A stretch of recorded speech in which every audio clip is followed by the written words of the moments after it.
Seja bem-vindo a mais um programa Fique por Dentro. Confira agora as novidades que trouxemos para você nesta semana. Cielo apresenta índices de varejo e aponta crescimento do setor em 13,2%. Lei seca é tema principal entre indústria, governo e donos de bares durante fórum. Topical abre as portas da sua fábrica e fala sobre expectativas para a Páscoa 2014.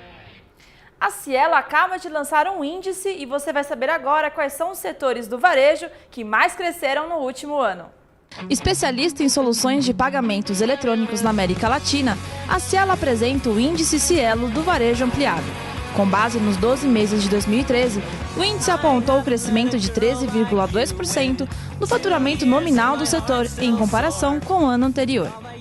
É um índice que foi desenvolvido com base nos dados reais de vendas da Cielo. Ele foi desenvolvido ao longo do ano de 2013, a gente veio desenvolvendo uma metodologia e aplicamos modelos estatísticos justamente para eliminar os efeitos da dinâmica competitiva, quanto a gente ganha ou perde de market share versus as outras credenciadoras, e também para eliminar os efeitos de substituição de cheque e dinheiro pelo cartão. Então, no fundo, o índice ele é um retrato do mercado como um todo mesmo, sem esses outros efeitos que os modelos já eliminam.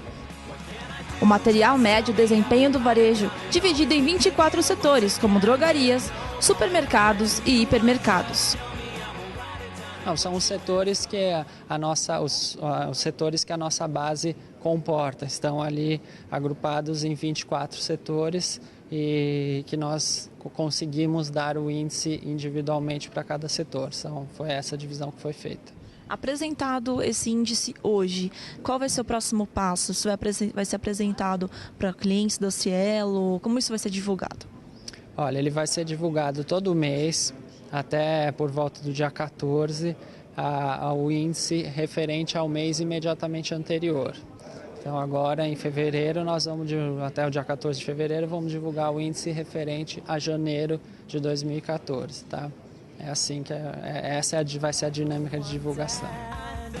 Os tipos de varejo que mais cresceram no último ano foram companhias aéreas, supermercados e hipermercados, farmácias e drogarias, resultado já esperado pela Cielo. Nós não tínhamos expectativas sobre isso, não. Foi o dado, o fato que veio. Havia análises de alguns economistas falando que setor A ou B iria crescer mais ou menos, mas você pega aqui, por exemplo, companhia aérea, tem efeito preço também ali, né? Mas interessante, e tem o efeito do baseline no ano passado ser baixo. E aí aqui a gente está falando de crescimento, não estou falando da importância do segmento dentro do índice como um todo. Está claro? Quando a gente disse que aqueles 3 índices ali apresentaram o maior crescimento, qual foi o primeiro? Companhias aéreas, depois drogarias e supermercados e hipermercados. Tá? Então foi o crescimento em relação a 2012. E aí tem desde efeito de preço até se o ano passado foi um ano pior ou melhor. Tá? Levando em consideração que não foram vendas apenas via cartão, né? Exatamente. Foram as vendas daquele segmento no ano. A lei seca já está em vigor no país há aproximadamente um ano, um pouquinho mais. Mas esse foi um tema principal de um fórum promovido pela Pernod Ricard, fabricante de várias bebidas alcoólicas, várias marcas muito conhecidas. Veja agora o que aconteceu lá entre a indústria, donos de bares e também o Detran.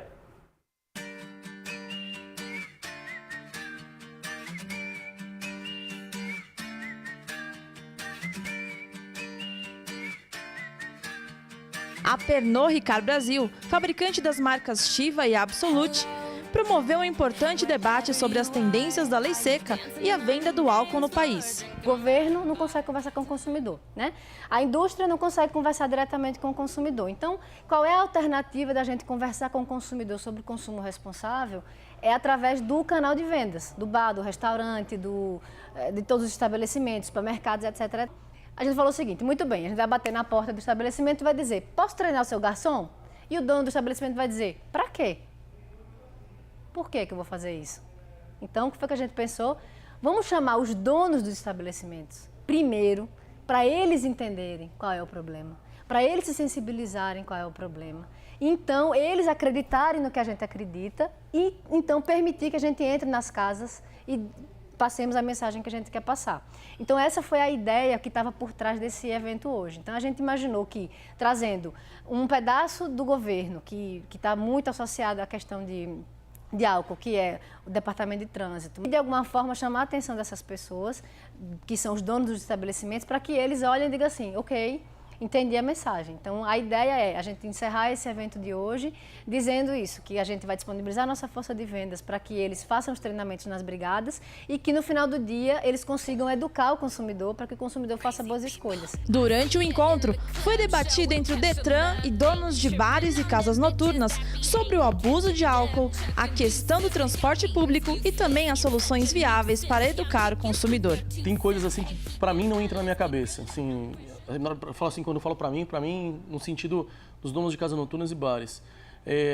O governo vem pedir auxílio para o nosso departamento, ou então para empresas como Pernod Ricard, como empresa cervejeira. Desculpa, isso não é um prognóstico que a empresa privada tem que sustentar uma situação de uma condução noturna, de um subsídio de táxi. Isso não existe, tem que vir do público, do poder público isso. Ninguém resolve nada sozinho. O poder público sozinho não tem condições, nem os revendedores, nem a indústria. Acho que todo mundo tem que se unir, é por isso que foi criado um grupo de trabalho, mobilidade noturna. Foi quando nós nos aproximamos também da Pernod, da Abrab, da Ambev, da Brasel, enfim, que é para ver o que cada um pode fazer naquele sentido. O que acontece com a lei do álcool? Primeiro foi inserida a lei da dosagem menor, depois a dosagem zero. E dessas duas vezes que ocorreram, o que ocorreu com o mercado? Não existia uma contrapartida para o consumidor. O que a gente coloca de contrapartida? Transporte urbano, nós não temos transporte urbano noturno. Primeiro item que eu acho que assim, influencia muito nessa contrapartida. O transporte público que existe é um transporte público que existe para uma classe média alta. Classe baixa, não existe esse transporte público. E, ao mesmo tempo que existe para esse público, se torna um pouco mais inviável dessa pessoa sair e ter essa continuidade de sair inúmeras vezes durante a semana. Eles diminuíram a quantidade de vezes que eles saem e isso influenciou muito no nosso mercado. O que o Estado pode fazer? A gente pode oferecer o transporte, tá? Só que o metrô não pode funcionar 24 horas. Então, da parte do governo do Estado, nós conseguimos a ampliação do horário de funcionamento das linhas que atendem a região metropolitana, porque é a parte de competência do Estado. A gente não pode aumentar as linhas noturnas na capital, porque isso é competência da Prefeitura. Então, nós estamos aguardando isso foi acordado que eles fariam. Vai ter uma linha de vans ou ônibus nos principais troncos e cobrindo toda a linha do metrô. A pessoa que saía 3 vezes por semana, hoje sai 2 ou 1. Por quê? Ele, além do custo da balada que ele gastaria uns R$150, depende de onde ele mora, ele chega a gastar mais R$150 de táxi. Que eu fui no sindicato barganhar isso, perguntar, e eles conversaram, falaram que que cada estado tinha um sindicato e cada sindicato brigou e foi um direito que eles adquiriram. Por que o táxi no Rio de Janeiro custa 40% mais barato que o táxi em São Paulo? A gasolina não é o mesmo valor? O táxi não é o mesmo valor? Os impostos pagos não são o mesmo valor? Tudo é o mesmo valor. Por quê? Então, assim, no Rio de Janeiro você tem uma incidência menor de pessoas alcoolizadas dirigindo. Justamente por isso, tem uma contrapartida. E tem muito mais táxi que São Paulo. Com a Prefeitura nós não conseguimos reduzir o preço do táxi, então nós queríamos incentivar os estabelecimentos a dar esse desconto proporcional na conta do cliente, porque da parte do sindicato dos taxistas mesmo, o que a gente conseguiu foi que eles se comprometessem a estar mais presentes na noite, né? Porque tinha essa deficiência aí da oferta, né? Quer dizer, você fala, nem que eu queira pegar um táxi e pagar caro, eu não tenho um táxi disponível à noite para me atender. Então, eles se comprometerão nesse sentido. Acho que com essa série de aplicativos que tem também, que facilita a vida do taxista, que gera uma demanda maior também, acho que isso tende a caminhar bem. Sim, eu não acredito que a gente ouviu aqui o depoimento do pessoal do Detran, eu gostaria muito que tivessem outros órgãos aqui, como o pessoal da Secretaria de Transporte, o pessoal da Prefeitura para falar, o pessoal de Segurança Pública, Porque não é só o Detran está fazendo o papel dele. E pelo contrário, eu acho que assim, é um órgão super competente e tem feito realmente o trabalho dele corretamente.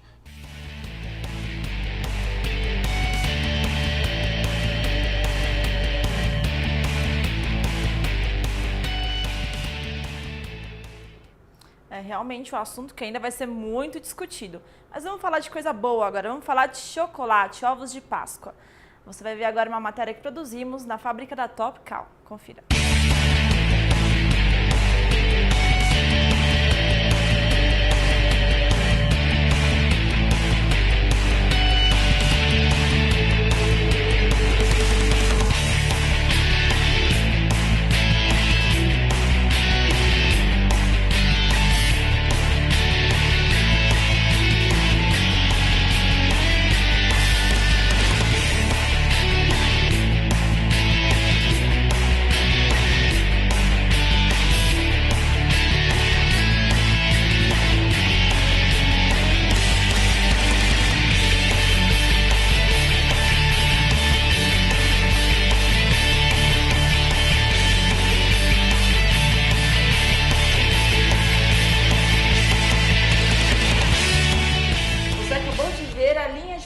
Da Topcal para essa Páscoa. Muitas imagens, muito chocolate. E ao meu lado a Laís Fonseca, responsável por todas essas delícias, vai falar pra gente como é que tá essa linha de produção. Quantas pessoas estão envolvidas nessa Páscoa de 2014? Para a linha de produção, nós contratamos 700 pessoas. Normalmente nós trabalhamos com 100 pessoas fixas, então a fábrica está com a sua capacidade muito aumentada. Vocês não podem ainda falar sobre os lançamentos, mas teremos muitas novidades, mais ou menos.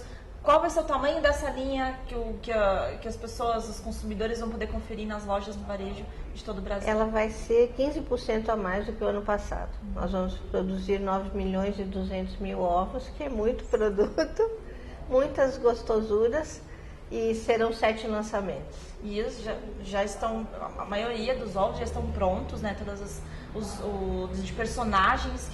A Topcal, ela foca bastante na linha infantil, é isso? Nós trabalhamos muito com licenciamento de personagens, o que faz com que nós tenhamos uma proximidade maior com os nossos consumidores. Para esta Páscoa, nós temos 22 licenciamentos. Nossa, bastante coisa mesmo. E como é que vocês fazem? Quem compra o ovo de Páscoa, o pai ou a mãe?